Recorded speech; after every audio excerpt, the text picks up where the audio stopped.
تو سونے سے پہلے کچھ خیال آ رہے تھے، میں نے کہا شیئر کروں. ایکسائٹمنٹ میں وہ یہ کہ کل انڈیا پاکستان کا میچ ہے. تو انڈیا پاکستان کا میچ جب بھی ہوتا ہے ایکسائٹمنٹ لیول ذرا تھرو دا روف ہوتے ہیں، ٹینشن بھی ہوتی ہے تھوڑی.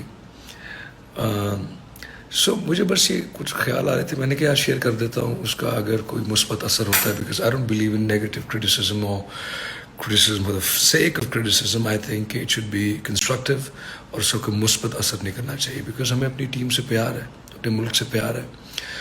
تو لیکن کیا ہے کہ ایز فینز یا ایز ویورز، کرکٹ انتھوزیاسٹ کے طور پہ جب ہم اپنی ٹیم کو دیکھتے ہیں اور ٹیم میں جو کیپٹن ہوتا ہے تو اس کو دیکھتے ہیں، we want to be inspired.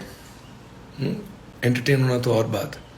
تو یہ جو last match U S A کے ساتھ ہوا ہے، ہار جیت اپنی جگہ، اس کو ہم سائڈ پہ رکھتے. ایک امپورٹنٹ نقطہ جو کہ میرا عاجزانہ سا ایک نقطہ ہے، وہ یہ کہ جب آخری اوور آیا تو بابر خود بیٹ کرنے نہیں آئے، انہوں نے کسی اور کو بھیجا. تو میرا یہ خیال ہے، شاید میں غلط ہوں، کہ دیکھیں اگر بابر آپ سن رہے ہیں، دیکھو لیڈر جو ہوتا ہے، جو کپتان ہوتا ہے، جو کیپٹن ہوتا ہے، وہ اس لیے لیڈر ہوتا ہے because he leads from the front. Leader کی خاصیت میں چیز ہوتی ہے کہ لیڈر فیئر لیس ہوتا ہے اور اس میں کوئی سیلف ڈاؤٹ نہیں ہوتا. That is why he is a leader. آپ نے دیکھا ہوگا کہ پاکستان آسٹریلیا کا ایک میچ ہے بہت پرانا، جس میں آسٹریلیا کو غالباً 4 رن چاہیے تھے آخری اوور میں جیتنے کے لیے، جو بڑے آسان ہوتے ہیں آخری اوور کے لیے. تو عمران خان صاحب نے خود وہ اوور ٹیک اپ کیا، اور اس اوور کو اگر آپ اسٹڈی کریں تو ایک ایک بال کو اسٹریٹجائز کر کے کہ کہاں پر کرنی ہے فیلڈنگ، کہاں کیسے کھڑی کرنی ہے، انہیں پاکستان کے لیے میچ وہ جیتا. وچ مینٹ کہ ان کے نروز ایسے تھے، ان کی اسٹریٹجی، ان کا سیلف کانفیڈنس، بلیو اتنا تھا as a leader, as a captain, کہ میں اپنی ٹیم کو جتا دوں گا. Self belief, conviction is the most important thing, کہ آپ کا اپنے اوپر یقین کتنا ہے. تو ہم آپ سے ایکسپیکٹ کرتے ہیں بابر کہ آپ اسی یقین، اسی کانفیڈنس اور اسی اعتماد کے ساتھ فیلڈ میں جائیں. ہار جیت ہوتی رہتی ہے، لیکن سامنے آ کے ڈٹ کے بغیر کسی ڈر کے کھیلیں، کیونکہ آپ ایک امیزنگ پلیئر ہیں.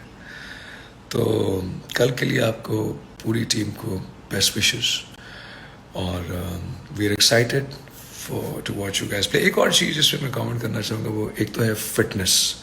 دیکھیں آج کل کے جو فٹنس کے اسٹینڈرڈز ہو چکے ہیں ہر فیلڈ میں، ایون ہماری فیلڈ میں بھی کچھ گلوبل اسٹینڈرڈز ہیں. سو اس کے بغیر چارہ نہیں ہے. میں کسی پلیئر کا نام نہیں لوں گا، but I think we should really focus on.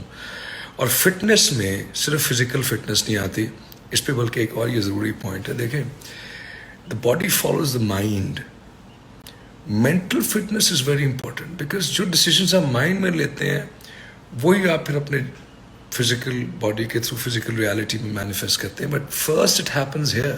Every single thought, every single decision first happens here and then it's manifested in the external world.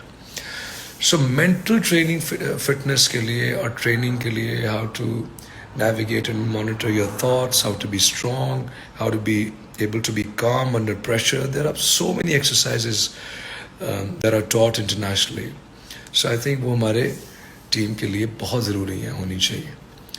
Thirdly, language، زبان. دیکھیں ہمیں اپنے کلچر، اپنی ثقافت، اپنی زبان پہ we should be proud of it. اگر ہماری زبان اردو ہے اور اگر ہمارے پلیئر اردو میں زیادہ اچھی بات کرتے ہیں تو ان کو اردو میں ہی بولنا چاہیے. ٹرانسلیٹر آ کے ٹرانسلیٹ کر دیں. کئی انٹرنیشنل ٹیمز ہیں، ان کے پلیئرز اپنی زبان میں بات کرتے ہیں فخر سے، چاہے فرینچ میں کریں، اسپینش میں کریں. تو ہمیں یہ جو گورا کمپلیکس ہے کہ ایسی انگریزی سے ہی گل کرنی ہے ایسی کول ہوا گے، کوئی لوڑ نہیں. تو اسے اپنی زبان سے گل کرو، کھل کے گل کرو، کھل کے کھیڈو، ٹکا کے پائی جان کانفیڈنس نال. ٹھیک ہے جی، تہاڈے نال پر کھیڈ لینا ہوں. ٹھیک ہے. All the best. Sending you lots of positivity and may the best team win.